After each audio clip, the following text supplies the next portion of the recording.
Hi guys, it's Emily. We just had our lesson yesterday on exponential growth and the models of exponential growth, and I feel like I didn't do as good as I would like to, so I kind of want to give a brief overview of some exponential growth models. I apologize for the setup that I have. I'm currently at my grandparents', so we're working kind of with what we have.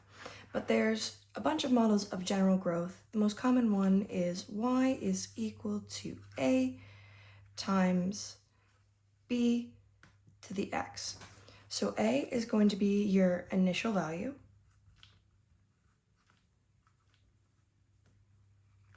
You could think of that as your starting point, which might be another example.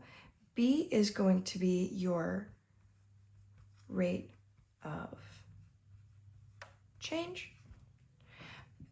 So usually your rate of change will be specified. However, if you need to figure out your rate of change, I will make that its own video essay, as I want to make sure that this is documented correctly.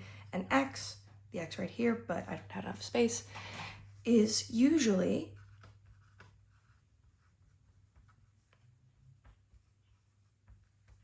your time. So for example, if you're asked to graph the rate of change of, let's say, y is equal to 5 times 2 to the power of x. Let me re-erase this. I don't have a proper eraser, so I apologize. Oh, I do. What am I doing? The actual formula.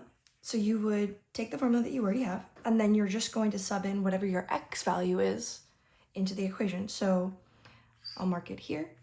So let's do y and then x. Let's just do 0, 1, 2, 3, and 4. Okay. Let's cut it off here. Let's make it easy for ourselves. So all you're going to do is you're going to say, okay, y is equal to, let me move this up a little bit. Make it a little bit easier for you to see. Y is equal to 5 times 2 to the power of x. So then we're going to take our 0 value. So we're going to do y is equal to 5 times 2 to the power of 0. Now anything to the power of 0 is just going to give you 1. So all you're doing is y is equal to 5 times 1, which we can already say is 5. Great. So now we're going to do that again.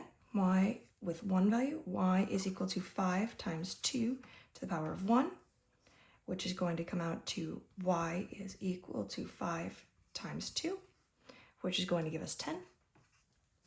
And then again, y is equal to 5 times 2 to the power of 2.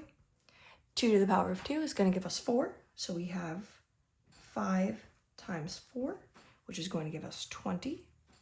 And then y is equal to 5 times 2 to the power of 3 is going to give us 5 times 8, or 40.